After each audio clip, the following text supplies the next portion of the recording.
যেই বইটি আমি মদিনাতে পড়েছিলাম, এই বইটা মদিনার বই। ওখানে শায়েখের কাছ থেকে আমার পড়া, এবং শায়েখরা যে আলোচনা করতেন সেখানে আমার লেখা আছে সব বইয়ে। তো আমি চাচ্ছি এই বই থেকে ইনশাল্লাহ আমাদের আকীদার ধারাবাহিক দার্স হবে। আসসালামু আলাইকুম ওয়া রাহমাতুল্লাহি ওয়া বারাকাতুহু। ইন্নাল হামদালিল্লাহ ওয়াস সালাতু ওয়াস সালামু আলা রাসূলিল্লাহ ওয়া আলা আলিহি ওয়া সাহবিহি ওয়া মান ওয়ালা। আউযু বিল্লাহি মিনাশ শাইতানির রাজীম। ওয়ালাকাদ বা'আথনা ফি কুল্লি উম্মাতির রাসূলা আন ই'বুদুল্লাহা ওয়াজতানিবুত তাগুত। وقال النبي صلى الله عليه وسلم يا معاذ إنك تأتي قوما من أهل الكتاب فليكن أول ما تدعوهم إليه شهادة أن لا إله إلا الله إلى آخر الحديث।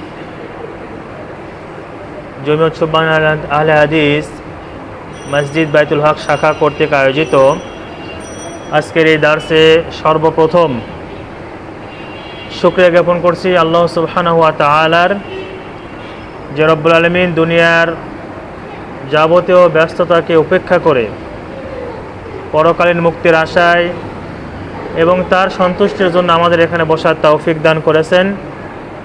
এবং আমি মনে করি আল্লাহ আমাদেরকে যত নিয়ামত দিয়েছেন তার মধ্যেও একটি বড় শ্রেষ্ঠ নিয়ামত, রব্বুল আলামিন আমাদেরকে বিশুদ্ধ আকীদার জ্ঞান দিয়েছেন। আল্লাহ আমাদের হাত, পা, চোখ, টাকা পয়সা অনেক কিছু দিয়েছেন। এগুলোর মধ্য থেকেও সবচেয়ে শ্রেষ্ঠ যে জিনিস আল্লাহ আমাদেরকে দিয়েছেন, রব্বুল আলামিন আমাদেরকে হাজারো লাখো মানুষের মধ্য থেকে, কোটি মানুষের মধ্য থেকে বাছাই করে তিনি আমাদেরকে নবী মুহাম্মদুর রাসূলুল্লাহ সাল্লাল্লাহু আলাইহি ওয়াসাল্লাম এবং সাহাবাদের যে পথ, সেই পথে রেখেছেন। আমি মনে করি এটি আল্লাহ তাআলার দেওয়া সবচেয়ে বড় নিয়ামত আমাদের প্রতি। এই জন্য আল্লাহ তাআলার শুকরিয়া জ্ঞাপন করছি, আলহামদুলিল্লাহ। দরুদ ও শান্তি বর্ষিত হোক নবী মুহাম্মদুর রাসূলুল্লাহ সাল্লাল্লাহু আলাইহি সাল্লামের প্রতি। আল্লাহুম্মা সাল্লি আলাইহি আল্লাহুম্মা বারিক আলাইহি। আজকে যেহেতু একটু প্রথম দিন, কিছুটা এলোমেলো হয়েছে। আমাদের মাইকটা আসলে পুরা মসজিদের জন্য, কারণ অনেকে পড়াশোনা করবে, তাদের ডিস্টার্ব হবে।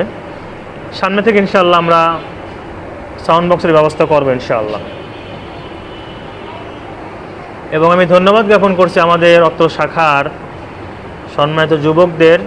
আমাদের অনেক ভাই আমাকেও বলেছেন অনেকজন যে আপনাদের দার্সগুলো বন্ধ হয়ে গেল কেন। প্রত্যেক মসজিদে ধারাবাহিক দার্স হবে ইনশাআল্লাহ।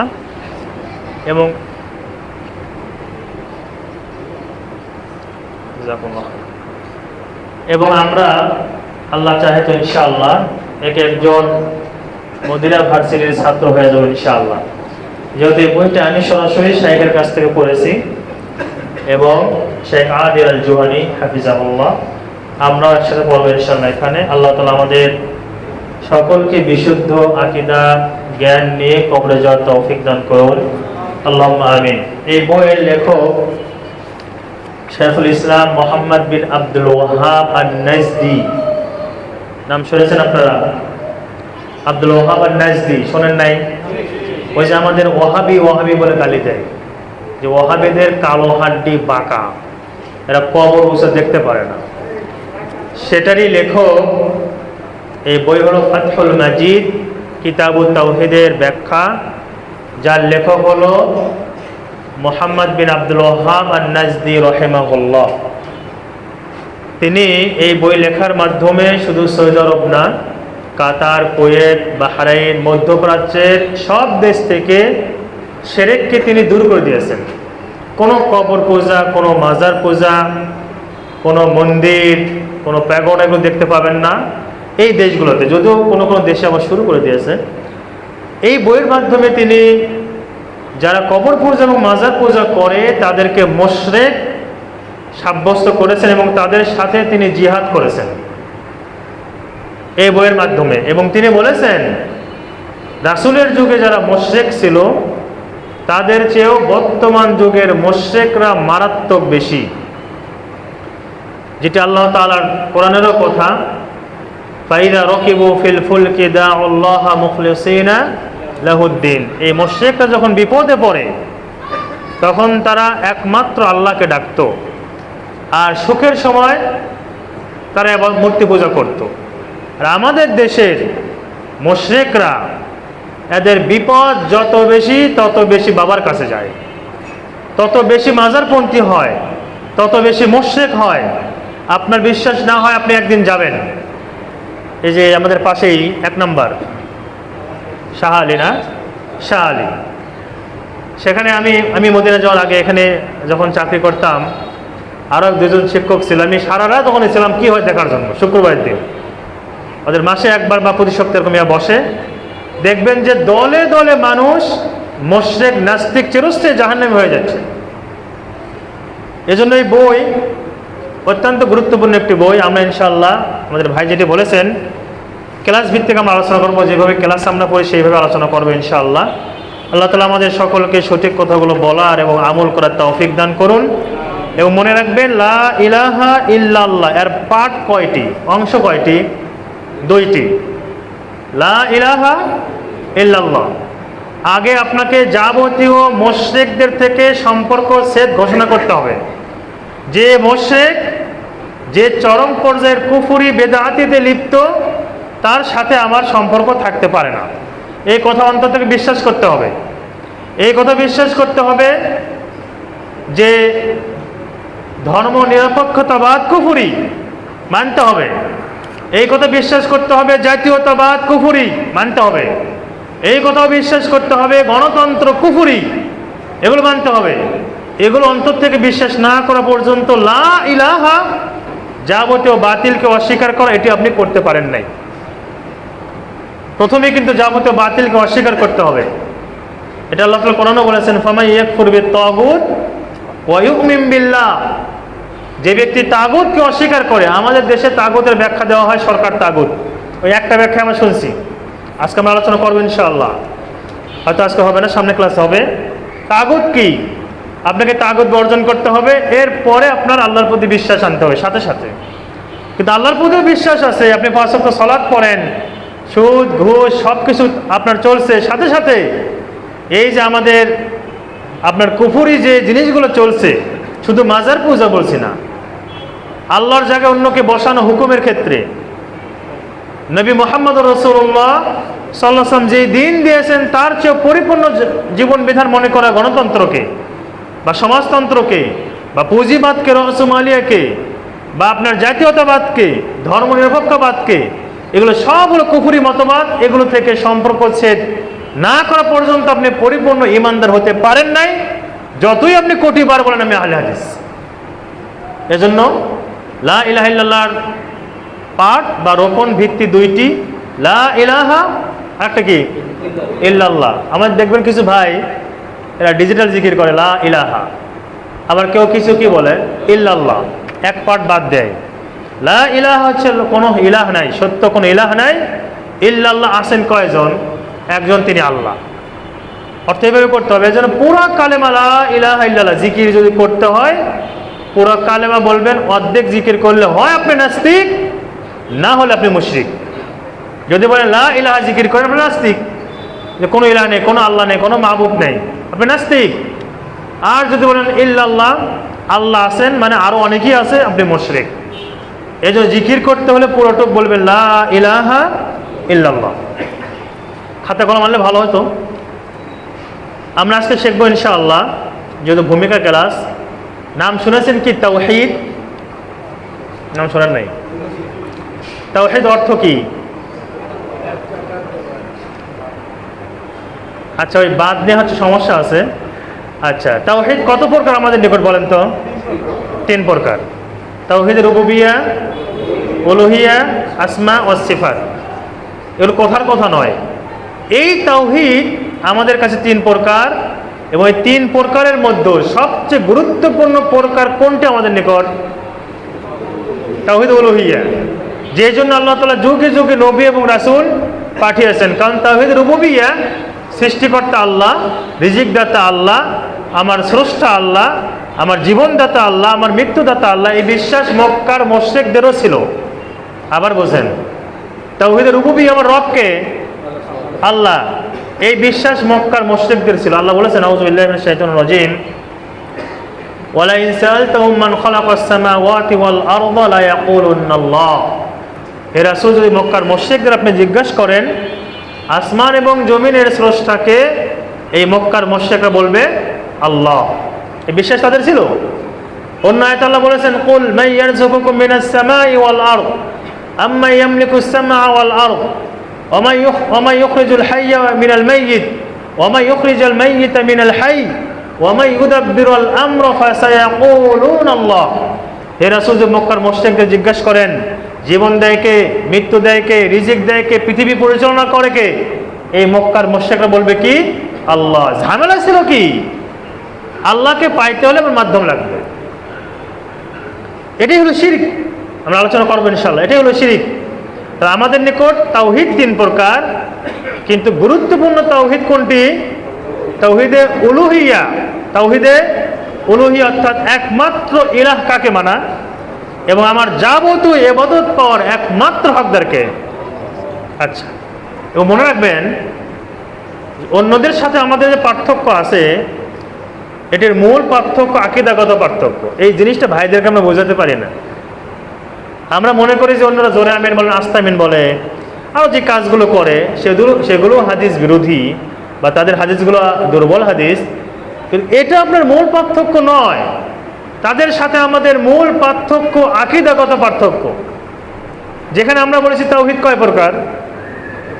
কয় প্রকার বলেছি? তিন প্রকার। এই তাওহীদ আবার সুফিদের নিকটও তিন প্রকার। যারা কবরে যায়, মাজারে যায়, আপনারা অনেকেই নাম শুনেছেন। এই সুফিবাদে যারা বিশ্বাসী তাদের কাছেও তাওহীদ তিন প্রকার।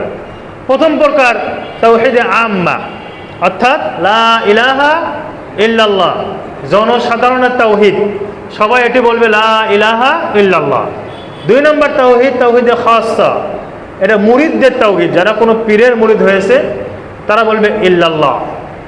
তিন নম্বর তাওহীদ সুফিদের নিকট তাওহীদে খাসসাতুল খাসসা, বিশেষ তাওহীদ পীর সাহেবরা বলবে, সেটা হচ্ছে হু হু করা। তাদের নিকট তাওহীদ কয় প্রকার?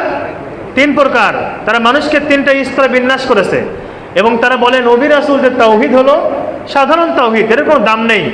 সবচেয়ে মূল তাওহীদ যা রয়েছে আমাদের পীরদের নিকট। এজন্য পীররা লা ইলাহা ইল্লাল্লাহ কোনো সময় পড়ে না। কি পড়ে? হু বলে সময় নেই, লা ইলাহা কখন পড়বে? তাহলে তাওহীদ নিয়ে তাদের সাথে আমাদের পার্থক্য মূল। এবং নবী মুহাম্মদুর রাসূলুল্লাহ সাল্লাল্লাহু আলাইহি সাল্লাম তার 23 বছরের নবুয়তের জিন্দেগিতে তিনি 13 বছর কি শিক্ষা দিয়েছেন? তাওহীদ, আকীদা শিক্ষা দিয়েছেন। এত গুরুত্বপূর্ণ। মদিনায় এসে কি আকীদাকে ভুলে গিয়েছিলেন? না, অন্য বিধানগুলোর সাথে আকীদাও ছিল। আর আমাদের দেশে মনে হয় যে আকীদা এটা কি, এটা সবই তো জানি আমরা। আল্লাহ এক, নবী সাল্লাল্লাহু আলাইহি ওয়াসাল্লাম মাটির তৈরি, শেষ। এখনো মসজিদে নববীতে শেখ আব্দুর রাজ্জাক আল বদর, শেখ আব্দুল মুহসিন আব্বাদ, বড় বড় শায়েখরা এই কিতাবুত তাওহীদের দার্স দেয়।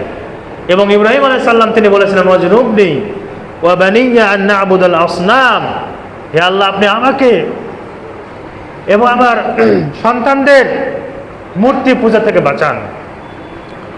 এই আয়াত থেকে আলেমগণ বলেছেন যখন ইব্রাহিম আলাইহিস সালাম তিনি নিজের উপরে শিরকের ভয় করেছেন, ফামান ইয়ামানু বা'দা ইব্রাহিম, তাহলে ইব্রাহিম আলাইহিস সালামের পরে এমন কেউ কি আছে যে আমার দ্বারা শিরক হবেই না এই কথা বলতে পারে? কেউ নাই। এজন্য আকীদার দার্সগুলো যেখানেই হোক বসবেন এবং শুনবেন। আপনি সফল যদি আপনার মৃত্যু তাওহীদের উপর হয়, আপনি সফল যদি আপনার মৃত্যু বিশুদ্ধ আকীদার উপর হয়। এজন্য বিশুদ্ধ আকীদা পেতে হলে অন্তরকে ওই আকীদার জন্য জায়গা দিতে হবে। দার্সগুলো অনেক কঠিন হয়। খুতবা দেওয়া খুব সহজ, কিন্তু দার্স কঠিন হয়। দার্সের কথাগুলো সবাই নিতে পারে না।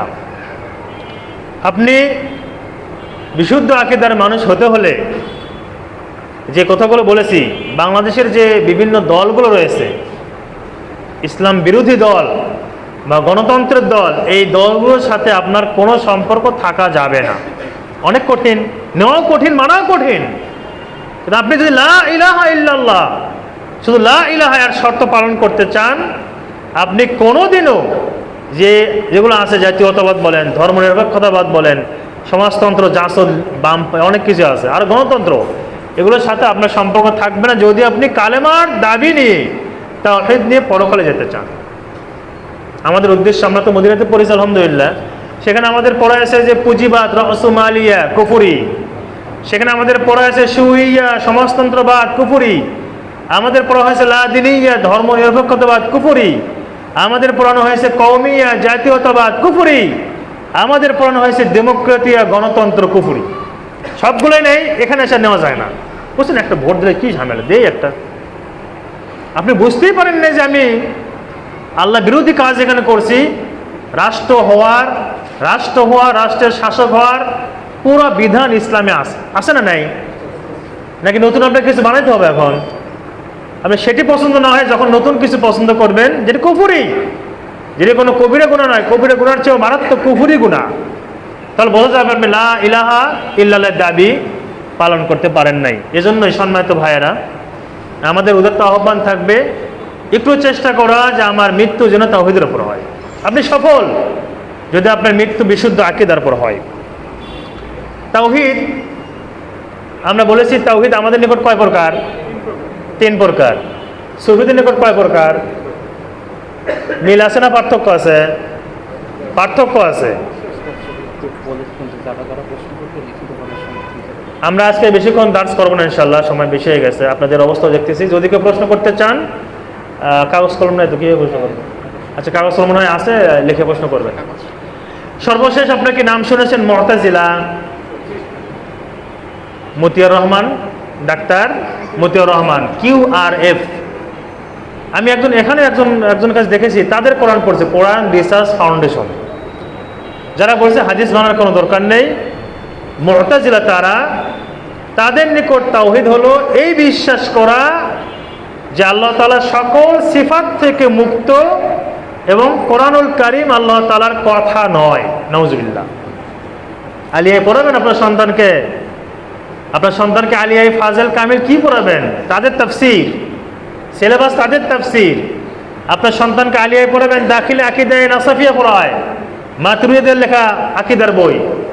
এই জন্য সতর্ক থাকতে হবে। এবং এই দলগুলো যে আমরা এমনি এমনি নাম বলি এরকম নয়, এগুলোর অস্তিত্ব রয়েছে, এগুলোতে সিলেবাস ভরা, মাদ্রাসার সিলেবাসগুলো। এজন্য সতর্ক থাকতে হবে যে কোন তাওহীদ আমরা শিখছি।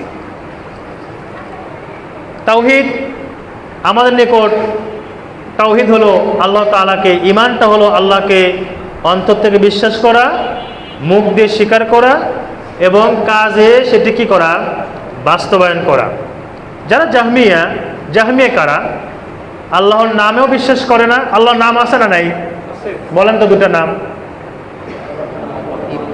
এবং ফার্স্ট ক্লাসের ওসিলা, আপনি যদি চান যে আপনার দোয়া কবুল হোক, তাহলে কি করবেন? আল্লাহর নাম নিয়ে দোয়া করা। ওয়ালিল্লাহিল আসমাউল হুসনা ফাদউহু বিহা।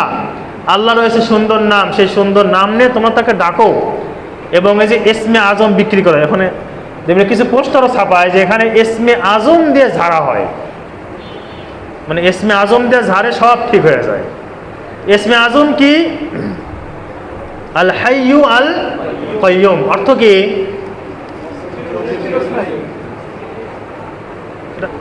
চিরঞ্জীব, চিরস্থায়ী।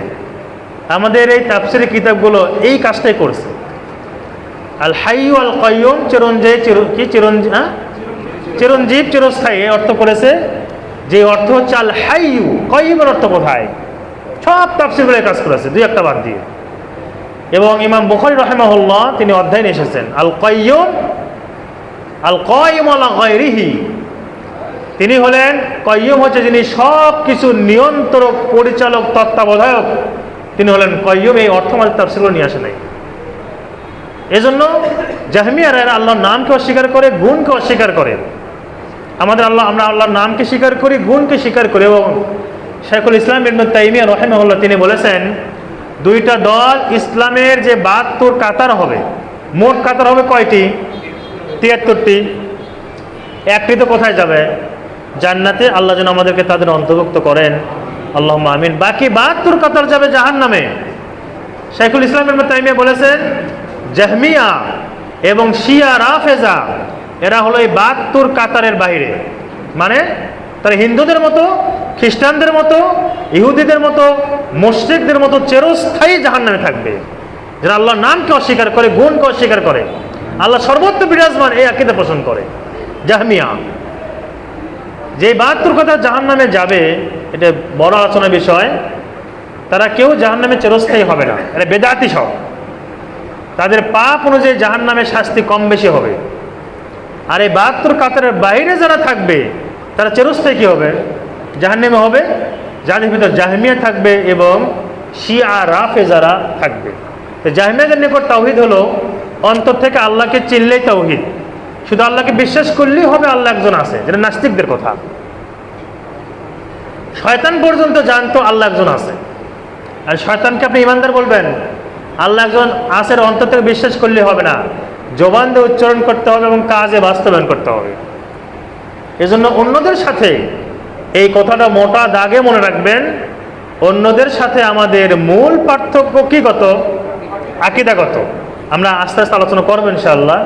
মূল পার্থক্য আকীদাগত। তার মধ্যে ছোট্ট একটি বলে রাখি আজকে, সেই বুখারীর হাদিস, নবী মুহাম্মদ রাসূলুল্লাহ সাল্লাল্লাহু আলাইহি সাল্লাম বলেছেন, দেখেন ওরা কি শিখায় ওদের, যে আল্লাহ তাআলা প্রত্যেক রাতের শেষ ভাগে দুনিয়ার আসমানে নেমে আসেন, এসে বলেন, কে আসো গুনাহগার, আমার কাছে চাও, আমি ক্ষমা করব। কে আসো বস্ত্রহীন অন্নহীন, আমার কাছে চাও, আমি তোমার বস্ত্র অন্ন সব কিছু দান করবো। এভাবে ফজর পর্যন্ত বলতেই থাকেন। হাদিস সেই বুখারীর। এই হাদিসের ব্যাখ্যায় হানাফিরা এরা বলছে যে আল্লাহ নামে না, ফেরেশতা নামে। নাউজুবিল্লাহ, দরকার না? দরকার না। কে নামে? ফেরেশতা নামে। কারণ তারা আল্লাহ তাআলার নামাকে তারা অস্বীকার করে, যে আল্লাহ তাআলা নামেন না। নুজুল এই সিফাতকে অস্বীকার করে, আল্লাহ নামেন না। তাদের বিশ্বাস আল্লাহ সর্বত্র বিরাজমান, আল্লাহর নামার দরকার নাই। হাদিসে এসেছে আল্লাহ সুবহানাহু ওয়া তাআলা ইয়ানজিলু রাব্বুনা, আমাদের রব নামে। ওরা বলছে না, আমাদের রব নামে না। তো কে নামে? ফেরেশতা নামে। বলেন তো ফেরেশতার এই ক্ষমতা আছে এই কথা বলবে, কে আসো গুনাহগার, আমার কাছে চাও, আমি ক্ষমা করব? কে আসো অভাবী, আমার কাছে আমি অভাব পূর্ণ করব? এইভাবে অনেক উদাহরণ আসবে। তারা হাদিসগুলোকে এভাবে অস্বীকার করে এবং তারা আকীদার বিষয়গুলোকে গৌণ মনে করে। তারা বেশি আমলের দিকে তাদের ছাত্রদেরকে, তাদের মানুষকে বলে আমল করতে হবে, কিন্তু মূল হচ্ছে আকীদা, এই কথা ভুলে যায়। এজন্য এটা মোটা থেকে মনে রাখবেন, অন্যদের সাথে আমাদের পার্থক্য আকীদাগত, আমলগত কিছু থাকলেও সেটি বড় বিষয় নয়। বড় বিষয় তাদের সাথে আমাদের পার্থক্য কি গত বললাম? আকীদাগত। আজকে যে জিনিসগুলো আমরা শিখেছি ইনশাআল্লাহ, তাওহীদ কয় প্রকার? 3 প্রকার। বিস্তারিত আলোচনা করবো সামনে ইনশাআল্লাহ। আমাদের নিকট যারা সুফিবাদে বিশ্বাসী, তাদের নিকট তাওহীদ কত প্রকার? 3 প্রকার। তাদের তাওহীদের সাথে আমাদের তাওহীদ কি নেই? মিল নেই। এরপর শিখেছি মুহাম্মদ বিন আব্দুল ওয়াহাব রাহিমাহুল্লাহ। একটি কথা বলা দরকার ছিল এখানে, নাজদি বলেছিলাম, এটা বলে শেষ করছি। নাজদি, আপনারা শুনেছেন নাজদি? এই আলোচনা করতে সময় লাগবে, আমি আর 5টা মিনিট নিচ্ছি শুধু। সেটি হলো, আমাদের দেশের বক্তা আছে, নাচ গান ড্যান্স সব কিছুই করে, মুরিদদেরকে নিয়ে বক্তব্য দেয়, নাচানাচি সব কিছুই করে। সেই এক বক্তব্যে বলছে যে আল্লাহ রাসূল বলেছেন, হাদিস সহিহ বুখারীর ঠিকই আছে, আল্লাহ রাসূল বলেছেন যে কিছু সাহাবা আসলো, আল্লাহ রাসূল বলেন, আল্লাহ আপনি আমাদের ইয়ামান দেশে এবং সিরিয়া শাম দেশে বরকত দান করুন।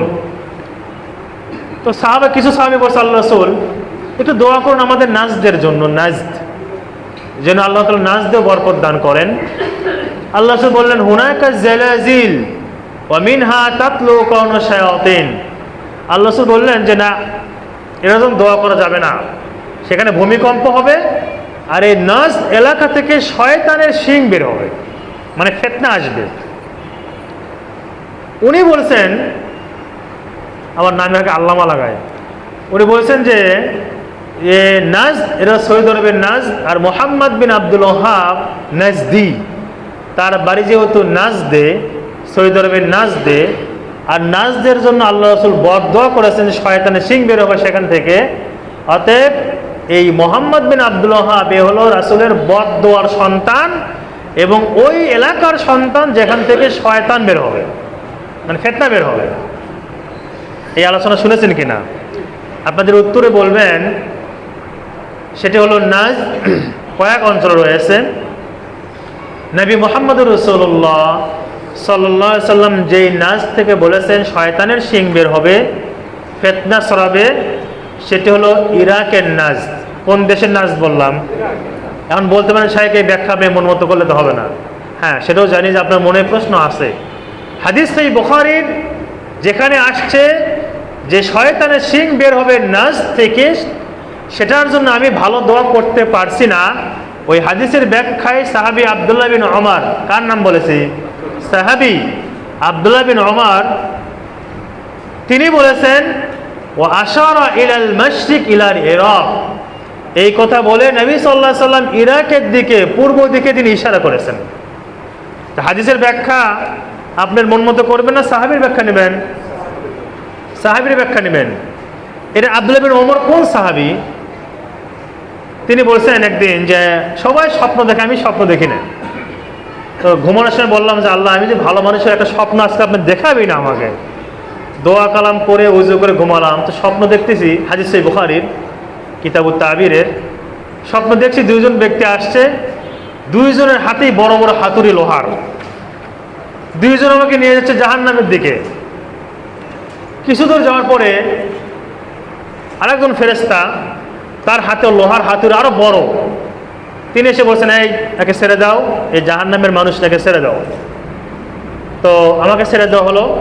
আমি ভয় পেয়ে গেলাম। ঘুম থেকে উঠে আমার বোন হাফসাকে, নবী মুহাম্মদুর রাসূলুল্লাহ সাল্লাল্লাহু আলাইহি সাল্লামের স্ত্রী, তাকে বললাম যে একটু রাসূলকে বলেন তো এই স্বপ্ন দেখলাম কেন, জাহান্নামে গিয়েছিলাম পড়ায়। তো হাফসা রাদিয়াল্লাহু আনহা আল্লাহ রাসূলকে বললেন, আল্লাহ রাসূল বললেন তোমার ভাই আব্দুন সলিহুন, তোমার ভাই অনেক ভালো মানুষ, আরো ভালো হওয়ার জন্য যদি সে রাত্রি একটু নামাজ পড়তো কতই না ভালো হতো। এবং বললেন যে আল্লাহ রাসূল বললেন আব্দুল সলিহুন, সে জান্নাতি মানুষ। সেই আব্দুল্লাহ বিন ওমর রাদিয়াল্লাহু তিনি বলতেছেন যে আল্লাহ রাসূল এই কথা বলে ইরাকের দিকে ইশারা করলেন। তাহলে বলেন তো এই নাজ দ্বারা রাসূলের কোন নাজ উদ্দেশ্য ছিল? ইরাকের নাজ। আর আপনি সেখানে নিয়ে গেছেন মুহাম্মদ বিন আব্দুল ওয়াহাব নাজদি, রাসূলের বদদর সন্তান, এ হলো শয়তানের জায়গা, এই কথা একজন বক্তা বলছে। আমরা যে বই পড়ছি তিনি হলেন সৌদি আরবের মুহাম্মদ বিন আব্দুল ওয়াহাব নাজদি রাহিমাহুল্লাহ, তার লেখা বই এসে আমরা আলোচনা করবো। আজকে মোটা দাগে যে তিনটি জিনিস শিখেছি, প্রথম কথা হলো যে অন্যদের সাথে আমাদের পার্থক্য আকীদাগত, মনে থাকবে ইনশাআল্লাহ। দ্বিতীয় শিখেছি যাবতীয় কুফরি মতবাদকে নাকচ না করা পর্যন্ত আপনি লা ইলাহা ইল্লাল্লাহর শর্ত পালন করতে পারেন নাই, যত বড়ই আপনি কেউ হন না কেন। হতে পারে আপনার চেয়ে কম একজন জানে, আপনার চেয়ে আলেমও না, তিনি সাধারণ মানুষ হতে পারেন, তার আকীদা বিশুদ্ধ আছে। এই ক্ষেত্রে আপনি হতে পারে কোনো লোভে পড়ে, কোনো কারণে বা বুঝের ভুলের কারণে আপনি ভুলের মতো থেকে যেতে পারেন। এজন্য যাবতীয় কুফরি থেকে দূরে থাকতে হবে। তৃতীয় নম্বর শিখেছি তাওহীদের প্রকার আমাদের নিকট কয়টি এবং অন্যদের নিকট কয়টি। আল্লাহ তাআলা আমাদের সকলকে সঠিক আকীদা বিশ্বাস নিয়ে কবরে যাওয়ার তৌফিক দান করুন। আমরা যারা এখানে বসেছি আল্লাহ তাআলা আমাদের গুনাহগুলো ক্ষমা করে দিন, আমাদের কবরে আযাব মাফ করে দিন, আমাদের মনের নেক আশাগুলো আল্লাহ তাআলা কবুল ও মঞ্জুর করুন। আল্লাহ তাআলা আমাদের পরিবারের রহমত এবং বরকত দান করুন এবং লা ইলাহা ইল্লাল্লাহ এই কালেমা পড়া অবস্থায় আল্লাহ তাআলা আমাদের কবরে যাওয়ার তৌফিক দান করুন। যাবতীয় বালা মুসিবত থেকে আল্লাহ তাআলা আমাদেরকে হেফাজত করুন। আগামী সপ্তাহ থেকে ইনশাআল্লাহ আমরা চাচ্ছি ভাইদের পরামর্শে আধা ঘন্টা হবে, সর্বোচ্চ আধা ঘন্টা, কারণ সবারই ব্যস্ততা আছে, আপনাদের অনেক কাজ থাকে। আল্লাহ তাআলা আমাদের যারা এখানে বসেছি আমাদের সকলকে ব্যাপক রহমত এবং বরকত দান করুন, আল্লাহুম্মা আমিন। কিছু প্রশ্ন আসছে, আমরা দুই একটি প্রশ্ন নেব মাত্র। ইসলামী রাজনীতি এবং রাষ্ট্রীয় শাসন ব্যবস্থার মূলনীতি কি হওয়া উচিত? এই প্রশ্ন আগে আপনি মনে রাখবেন, ইসলাম একটি সম্পূর্ণ জীবন বিধান, এখানে নতুন করে ঢোকানোর কিছু নেই। ইসলামী শাসন ব্যবস্থা চারভাবে সাব্যস্ত হবে। রাসূলের আবু বকর, ওমর এবং ওসমান রাদিয়াল্লাহু তাআলা আনহু তারা যেভাবে হয়েছিলেন এবং সকল সাহাবা সেটার উপর এজমা হয়েছিল, সেইভাবে শাসন ব্যবস্থা হবে। এইভাবে যদি কোনোদিন শাসন ব্যবস্থা কিয়ামত পর্যন্ত না হয়, আমাদের কিচ্ছু করার নেই, আমাদের কিচ্ছু করার নেই। আমরা হারাম, এটা মনে রাখবেন, এর মানে এগুলোর সাথে অনেক ভাইদের সাথে মেলে না, এজন্য অনেকে অনেক কিছু মনে করে আর কি। এটা মনে রাখবেন যে মদ খাওয়ার পরে আমি ভালো জায়গায় গিয়ে মদকে হারাম করব, ইসলাম এটি বলে নাই। ইসলাম এটি বলে নাই হারাম মাধ্যম গ্রহণ করে তারপরে গিয়ে আপনি হারাম বন্ধ করবেন না, ইসলাম এটি বলে নাই। ইসলাম বলেছে নিজে বাঁচো, তোমার পরিবারকে বাঁচাও, এবং কিছু করার জন্য হারাম মাধ্যম গ্রহণ করে ভালো কিছু করতে হবে, এটি ইসলামী মূলনীতি নয়। বরং ইসলামী মূলনীতি যেটি হারাম জেনেছো সেখানে কোনোভাবে যাওয়াই যাবে না, যদি জীবন নাশের প্রশ্ন না থাকে যাওয়াই যাবে না। তো ইসলামী শাসন ব্যবস্থা কিভাবে হবে সেটি এই চারজনের, নবী সাল্লাল্লাহু আলাইহি ওয়াসাল্লামের পরে বিশেষ করে আবু বকর কীভাবে হয়েছিলেন, ওমর বিন খাত্তাব কীভাবে হয়েছেন, মানে বিস্তৃত সময়ের প্রয়োজন রয়েছে। এই চার পদ্ধতিতে ইসলামী শাসন ব্যবস্থা নির্ধারিত হবে, এর বাইরে নয়। জি,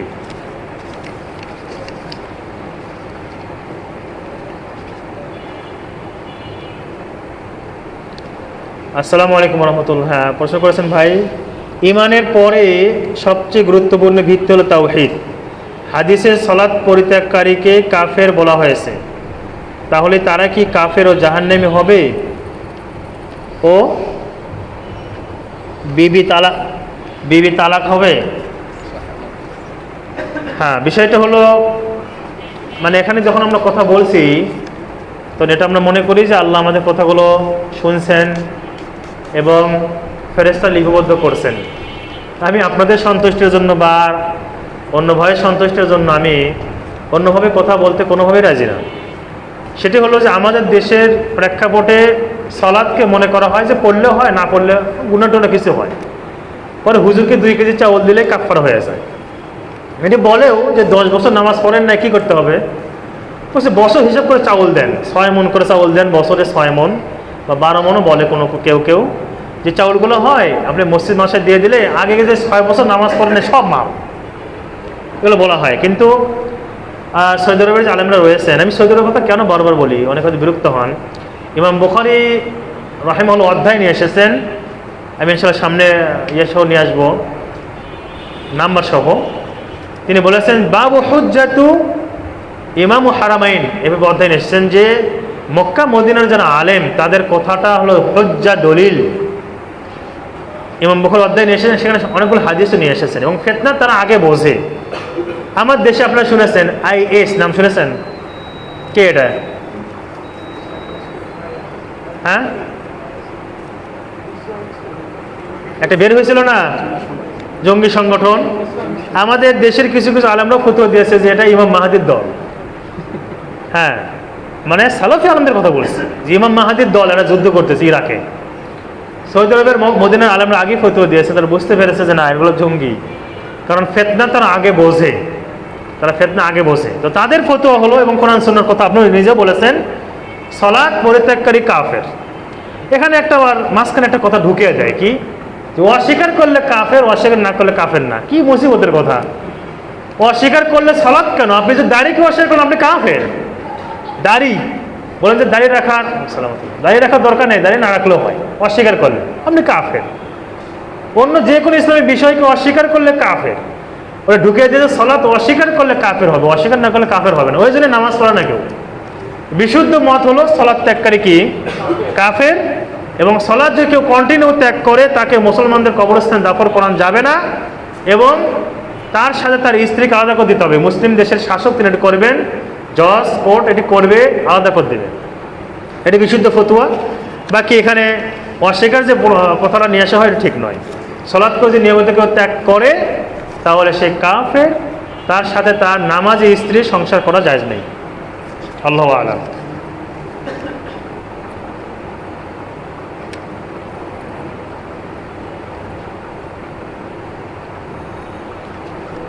আমরা জানি মসজিদের সীমানার মধ্যে কবর থাকলে ওই মসজিদে সালাত আদায় করা যাবে না, কিন্তু কবর যদি কবরস্থান তথা মসজিদের সীমানা ঘেঁষে মসজিদের বাইরে অর্থাৎ সামনে পিছনে ডানে বামে সেই মসজিদে সালাত আদায় করা যাবে কি না?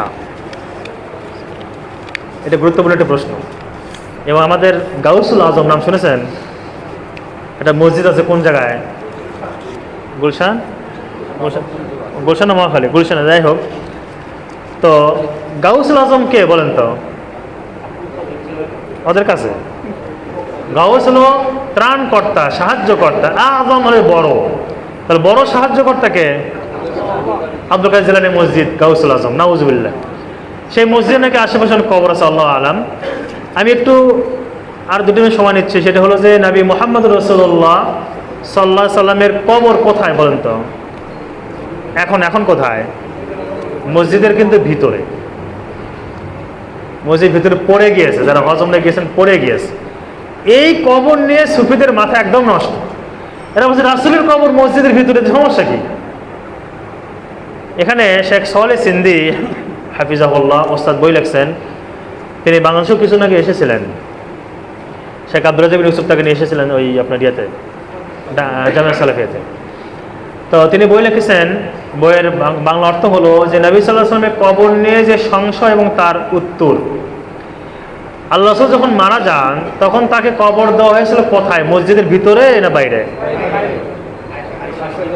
তার ঘরে। এবং রাসূল যখন মসজিদ নির্মাণ করেন, আমি যেহেতু রাসূলের সিরার উপর ধারাবাহিক খুতবা দিচ্ছি এক জায়গায়, তো তখন যখন নির্মাণ করেন তখন মসজিদ ছিল 100 হাত 100 হাত, এদিকে 100 হাত এদিকেও 100 হাত। এই মসজিদ নির্মাণ করেন। তিনি যখন মারা যান তার কবরটা হয় আম্মাজান আয়েশা রাদিয়াল্লাহু তাআলা আনহার ঘরে, মসজিদে নয়। যদি মসজিদে কবর দেওয়া উত্তম হতো তিনি বলে দিতেন আমার কবরটা মসজিদে দিও, প্রথম কথা। দ্বিতীয় কথা, এই কবরকে যখন মানে মসজিদকে যখন প্রশস্ত করা হয় তখন ইমামদেরকে বলা হয়েছিল আল্লাহ রাসূল যে জায়গায় দাঁড়াইছে সেই জায়গায় দাঁড়ানো যাবে না, আপনাদেরকে সামনে দেই।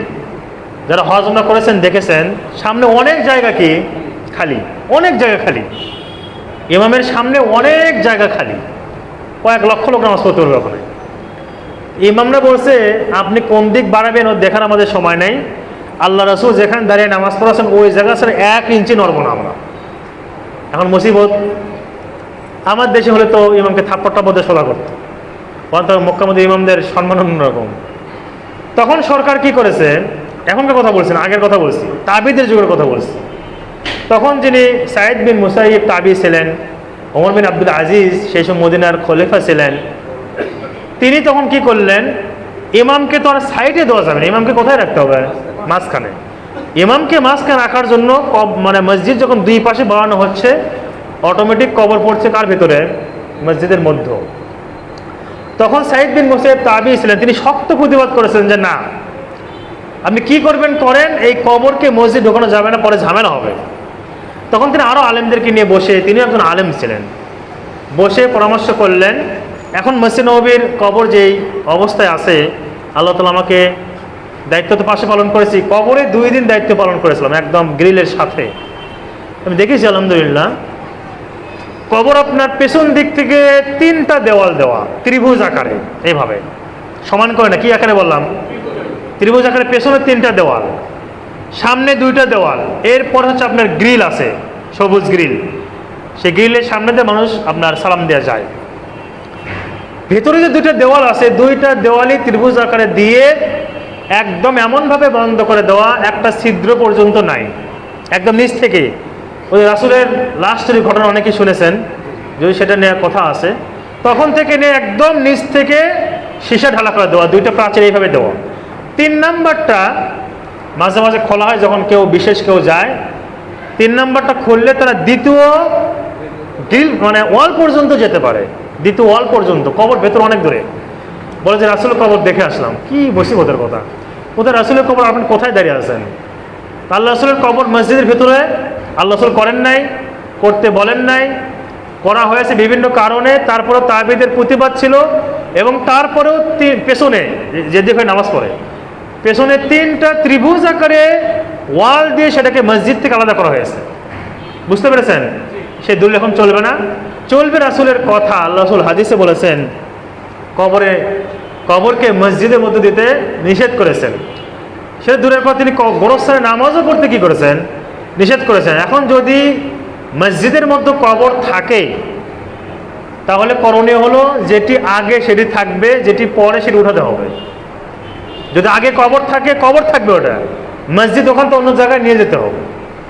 আর যদি মসজিদ আগে থাকে, পরে পীর সাহেবের কবর দেওয়া হয়েছে, কবরকে সেখান থেকে উঠায়া গোরস্থানে দাফন করতে হবে।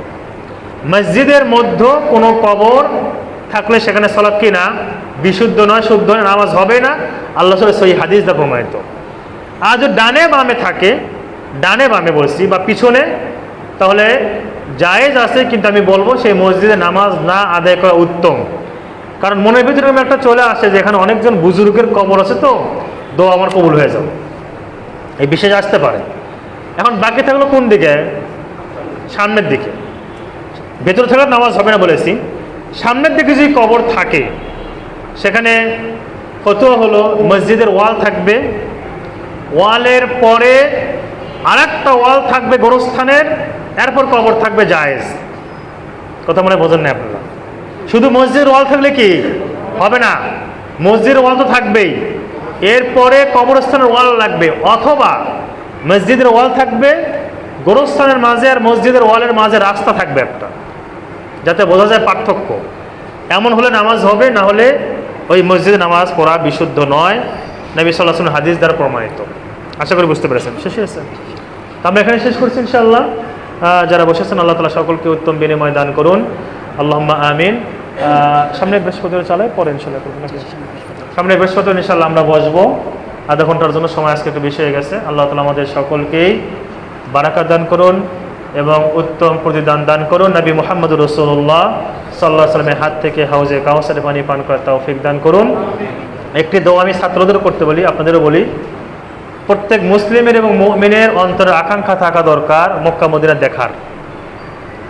এটি মনে ভাবার কোনো কারণ নেই, অসম্ভব ভাবার কোনো কারণ নেই যে আমার দ্বারা হবে না, হতে পারে আপনার দ্বারা।